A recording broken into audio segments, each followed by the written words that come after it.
Buenos días, ¿no? Ya perdí la noción del tiempo. Buenos días a todos. Estábamos muy cómodamente charlando, ¿no? A mí me gusta mucho más pensar conversando, ¿no? Pensar con las personas que me escuchan o respondiendo preguntas. Por lo tanto, voy a hablar un poco y después vamos a abrir para un diálogo, ¿no?, con el público. Voy a empezar muy brevemente haciendo un comentario sobre la dificultad de pensar teoría, de generar conceptos, de formular categorías y conceptos desde acá, ¿no? Y las razones por las que viajo, ¿no? Porque allá en Brasilia, donde trabajo, siempre, pero ¿por qué viajas tanto? ¿Por qué? Porque es un sacrificio también, ¿no? Pero la cosa es que cuando uno es un teórico, cuando uno piensa en términos de categorías, de formulación de conceptos desde acá en nuestro continente, solo cuando uno las lleva de cuerpo presente, ¿no?, con el esfuerzo de ir a contar lo que está pensando, uno consigue ser leído. O sea, a lo largo de las últimas 2 décadas, yo creo, de una forma intuitiva he percibido eso y he caminado por muchísimos lugares contando lo que estoy pensando. Cuando un autor escribe desde el norte, ¿no?, con sus ideas ruedan hacia el sur casi sin esfuerzo ninguno, ¿no?, porque por la legitimidad que les da la división mundial del trabajo intelectual, que es una realidad constatable, poderosa, ¿no? La teoría, el formular conceptos, categorías, modelos de explicación para la realidad es un poder extraordinario. Por lo tanto, es muy difícil conseguir hacerlo y conseguir algún grado de influencia y de circulación de ideas desde acá, porque es un campo más custodiado, yo creo hoy, que la propia invención de tecnología, o igual. O sea, porque quien consigue pensar de una otra forma la realidad, reformatea el mundo y reconduce la historia. Entonces, por eso todos debemos intentar romper ese bloqueo, romper el bloqueo que existe con relación a pensar aquí. Pues es un problema muy serio la forma inclusive en que enseñamos en nuestras universidades, ¿no?, porque enseñamos a nuestros estudiantes que el papel que ellos tienen es aprender. Y yo no estoy de acuerdo con eso. El aprender, o sea, la información, es una actividad medio, pero el fin es pensar a partir de nuestra propia posición en el mundo. Y eso no lo enseñamos. Al contrario, a veces nuestro papel como profesores, yo lo viví y quizás lo reproduje durante algunos años, hasta que me di cuenta, es permanentemente desautorizar, ¿no?, los intentos de la gente pensar, de los jóvenes, pensar su propia realidad. Y yo creo que el primer papel de un profesor es, en primer lugar, el papel de autorizador, de autorizar. La relación entre la palabra autor, autoría y autorización es intensa, ¿no?, lo dice la propia raíz de la palabra. Entonces, un profesor desautorizador es un profesor que es solamente un portador de información y un divulgador de información, y que les dice a sus estudiantes que no es para ellos el papel de pensar. Entonces, por eso el viaje, por eso venir, por contar ideas, hablar de ideas, conversar de ideas y autorizarme a partir de un determinado momento a pensar yo misma, que es lo que intento también pasar para mis estudiantes todo el tiempo. El otro gran tema con la cuestión de la teoría es la cuestión de la neutralidad. A partir de un determinado... Mi generación, por ejemplo, en los años 60, en los años 70, cuando empecé mi vida en la universidad, pensábamos que la neutralidad era una mala palabra, ¿no? O sea, que uno tenía que tener posición y que la academia, o sea, el trabajo académico era para transformar la sociedad, era siempre político. Después vino un periodo en las inmediaciones de la caída del muro de Berlín, en el que este marxismo crítico, antisistémico de mis años de estudiantes fue muy rápidamente sustituido por lo que llamo en la introducción de mi libro La nación y sus otros, por un weberianismo panfletario, ¿no? Que trajo militante. ¿Por qué? Porque un weberianismo panfletario militante en el sentido de decir, no, los académicos tenemos que abstenernos de posición y tenemos que ser neutrales, la ciencia es neutral. Yo lo viví de una forma muy dramática, inclusive en Europa, ¿no? Cuando me encuentro con todo un paradigma, toda una forma de estar en la academia, de ser universitaria, totalmente diferente a la que había sido mi formación en la Argentina al partir.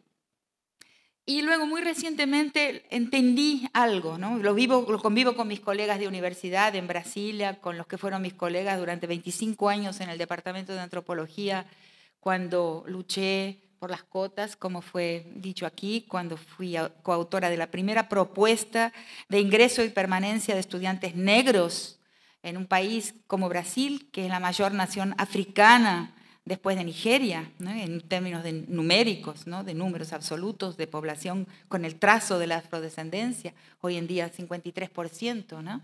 Unos 100 millones de personas.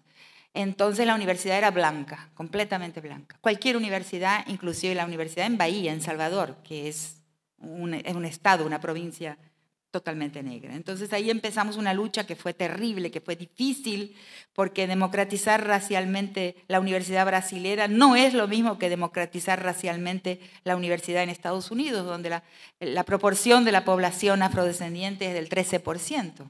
En Brasil es más de la mitad, o sea, significa modificar la nación.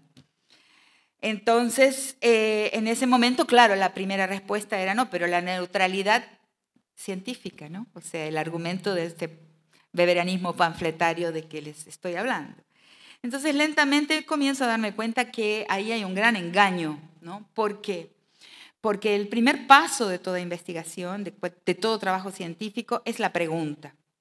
Y la pregunta que le colocamos al mundo es siempre una pregunta interesada.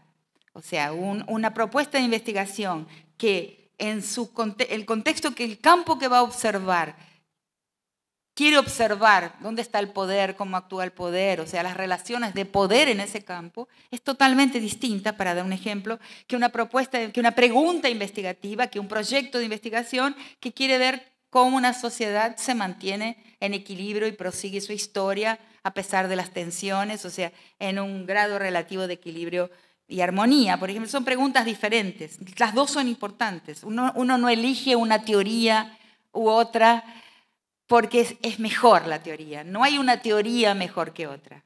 Todas las teorías iluminan algún ámbito de la realidad. Todas las teorías se basan en preguntas. O sea, son constituidas a partir de preguntas que proponen iluminar algún aspecto de la realidad.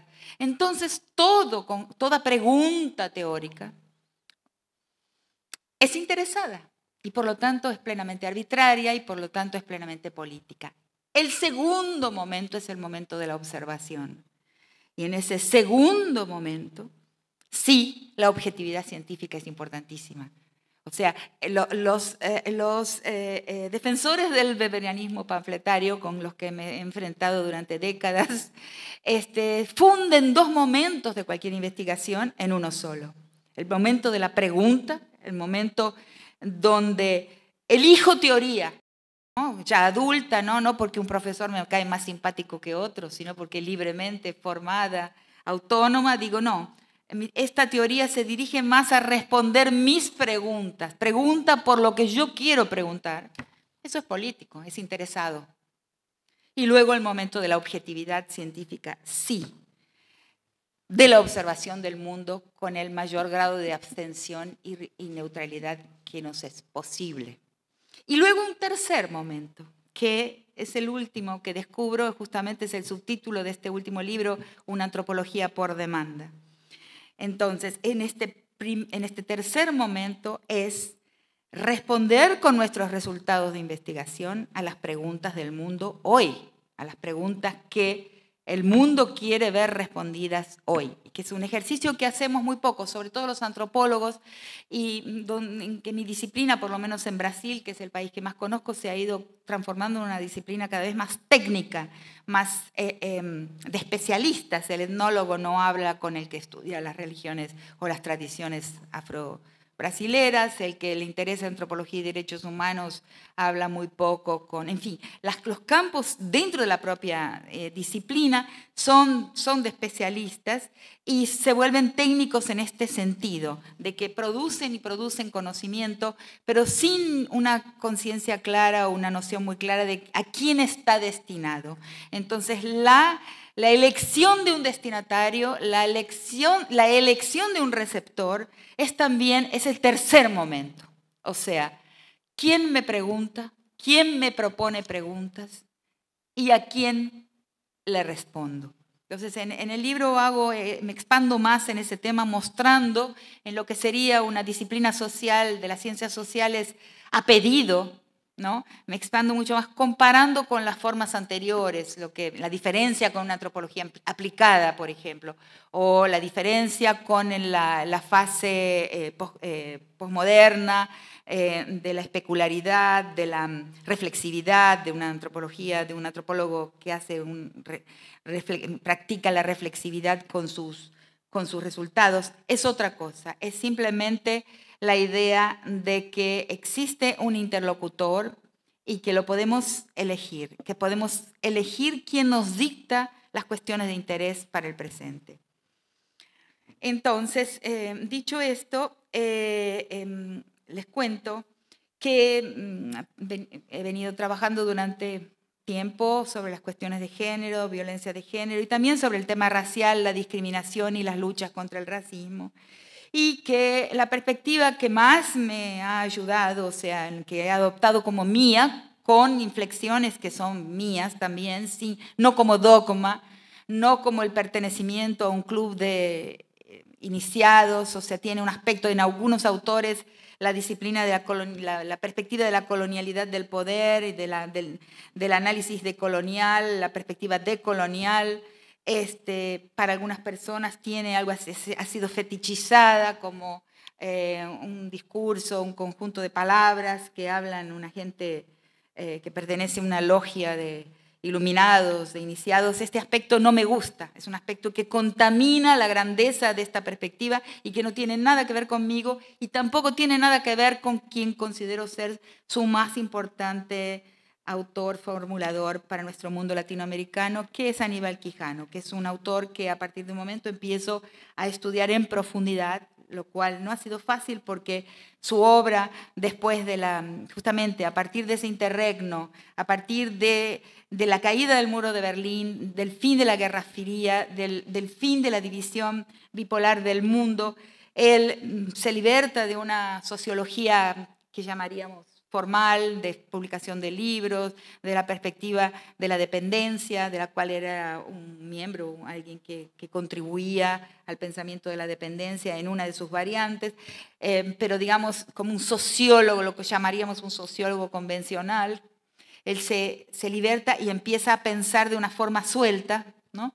Que para mí fue también muy inspiradora, empieza a soltar, como él dice, soltar papeles para aquí y para allá, hablando de lo que le interesaba hablar, y esos papeles ruedan en el mundo y solo muy recientemente han sido compilados en una edición de Claxo, que la compiló, que la preparó un antiguo estudiante mío, y que está en internet, que es un libro muy grande, así enorme, con los 3 periodos de la obra de Quijano: el periodo mariateguista, después el periodo de él como un sociólogo de la teoría de la dependencia, y después su encaminamiento hacia ya la ruptura con los dependentistas para decir que la exclusión, o sea, la migración del campesinado a la ciudad y la exclusión permanente de una parte de la población es estructural y es una característica de la fase del capital en los años 70 y 80 y no va nunca a ser desmontada, o sea que la exclusión es estructural de la historia del capital, que esa fue su fase anterior, y después escribir sobre la colonialidad del poder. Naturalmente hay ahí una influencia de diversos autores que han escrito sobre el mismo tema antes que él, muy especialmente los autores del Caribe, ¿no? Fanon, ¿cómo se llama? El del discurso colonial, Césaire.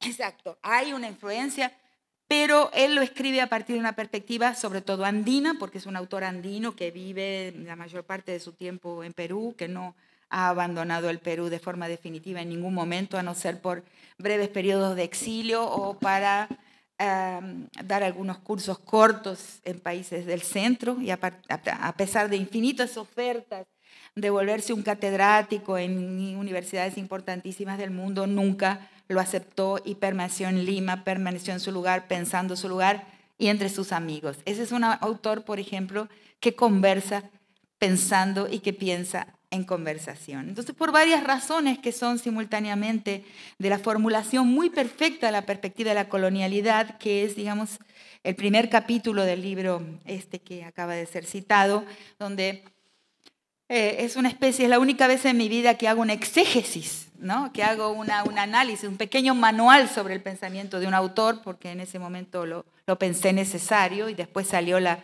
gran obra de la Claxo, mostrando la cantidad de inversiones, el cambio de paradigma y cómo lo recoloca uno parado de otra forma frente a la historia, el pensamiento de Aníbal. Y le permite a uno entonces sí entender la historicidad de la raza y la historicidad del patriarcado.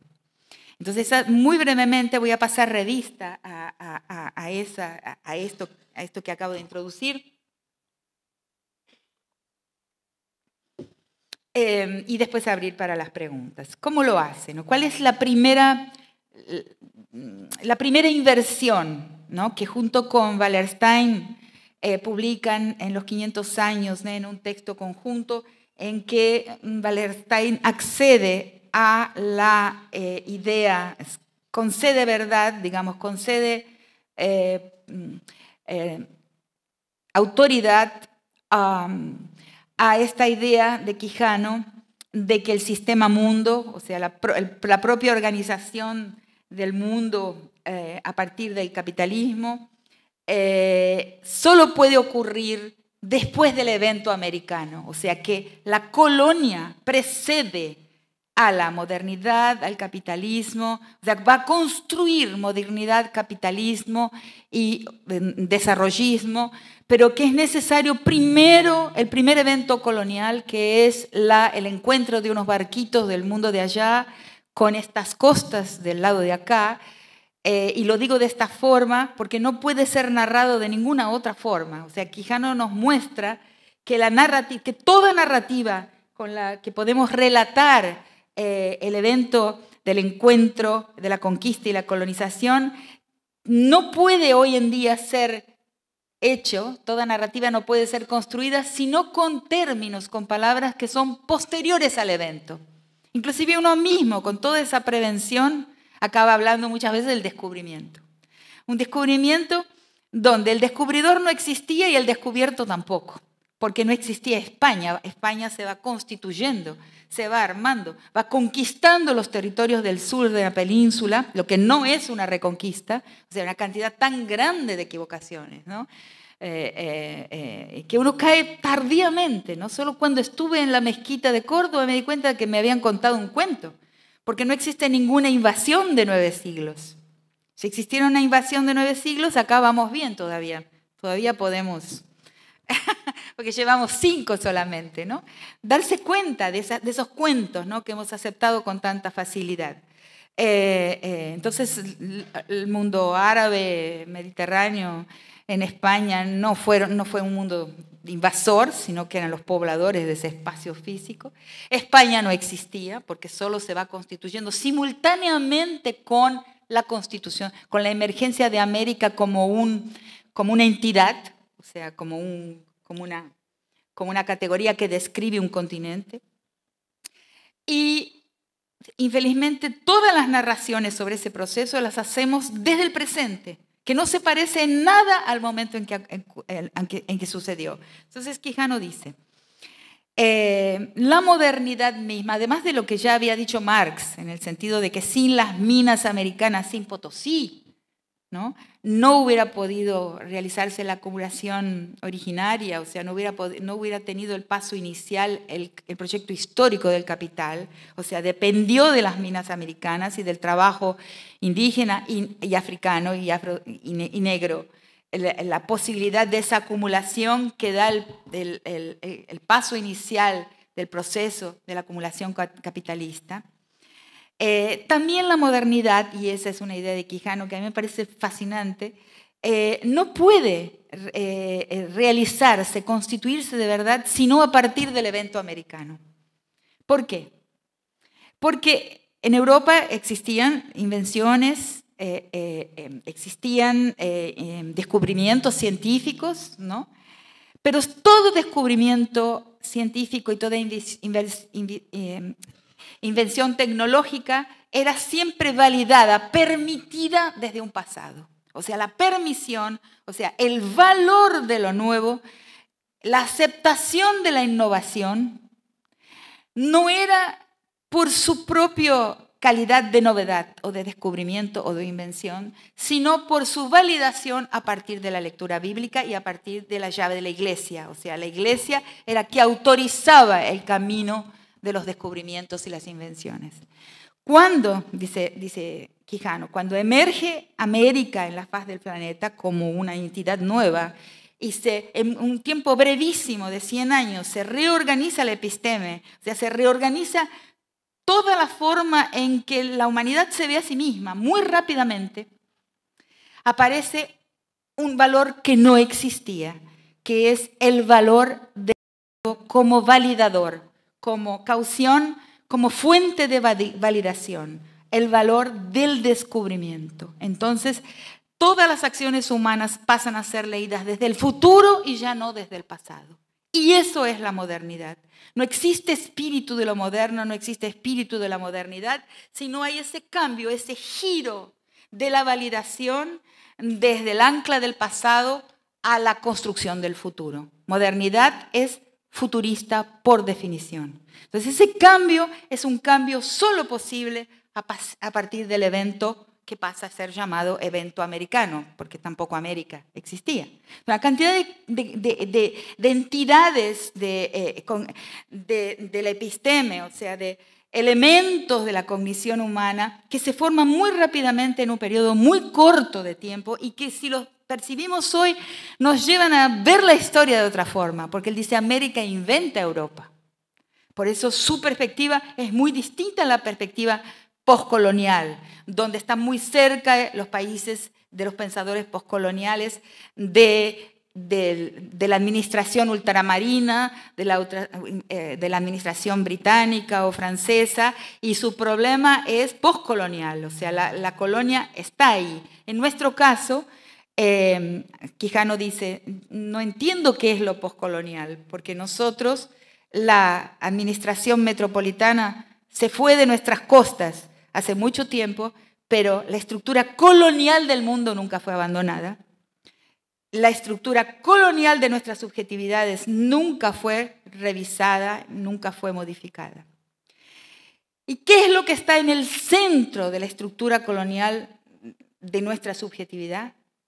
Para Quijano es la raza.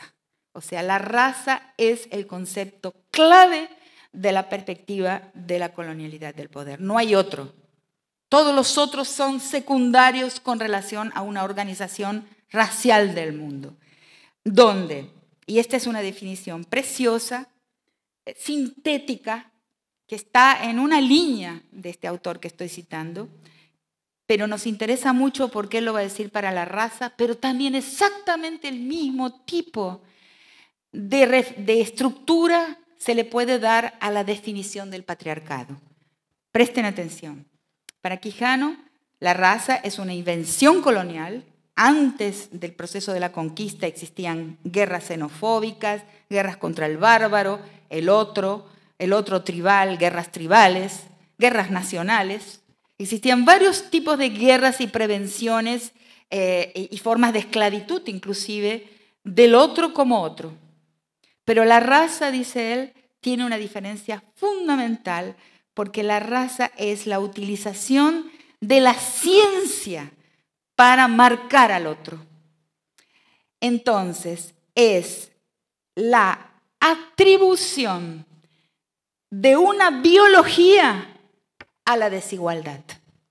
Y eso en cuanto tal, la biologización de una desigualdad creada por un proceso de guerra, de conquista, es nuevo en el planeta y es la definición de raza en la perspectiva de la colonialidad del poder. Entonces la raza es central porque es la manera en que se va a biologizar la opresión, la expropiación, o sea, la atribución de menos valor a determinados cuerpos y a los productos y saberes que esos cuerpos racializados producen. Y eso no afecta a una parte de nuestras poblaciones. Esto es muy importante enfatizarlo, porque hay algunos de nosotros, inclusive la mayor parte de las personas presentes en esta sala y yo también, que cuando jugamos los campeonatos nacionales, las jugamos como blancos. Pero cuando jugamos los campeonatos internacionales y vamos a París, como suelo decir, en París somos todos Fanon. Nadie, ninguno de nosotros en esta sala es blanco. Y quien dice que es mentira esto que estoy diciendo es porque se engaña, porque no tiene espejo. O sea, todos nosotros, independientemente del color de la piel o de la nacionalidad de nuestros abuelos, cuando pisamos el terreno del norte, somos emanaciones, somos impregnas. Nuestro cuerpo es un paisaje y el paisaje que nuestro cuerpo es un paisaje colonial. Entonces la raza tiene esta característica plenamente histórica y plenamente relacional. Esa es la gran colaboración, la gran contribución de la perspectiva de la colonialidad del poder. O sea, no es biológica. Por eso un brasilero puede decir, pucha, subí en el avión blanco y bajé en Argentina negro. O subí en el avión blanco, todos nosotros subimos en un avión blanco y bajamos en París negros, fanones, porque nuestra corporalidad es una corporalidad del mundo colonial.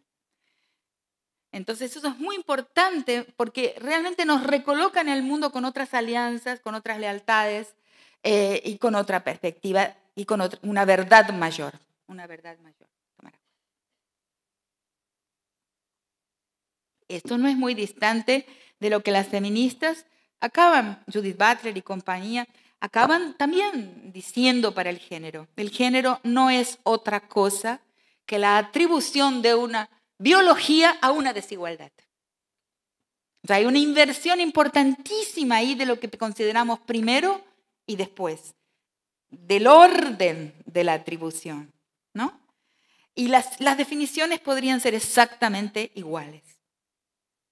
Entonces, él dice, a partir de ese evento y en un periodo cortísimo de tiempo, sociedades que son inmensamente diferentes entre sí, sociedades, grandes imperios de 1 millón de personas o más, yo en números soy muy débil, y sociedades tribales pequeñas, los pigmeos, por ejemplo, en el África, pasan a ser los negros, todos por igual, todos son negros. Lo mismo pasa con nuestro continente, o sea, sociedades con una alta sofisticación tecnológica y urbanística, lo que no significa sofisticación en total, porque otras tienen una gran sofisticación cosmológica. Hay varios tipos de sofisticaciones, varios tipos de complejidades.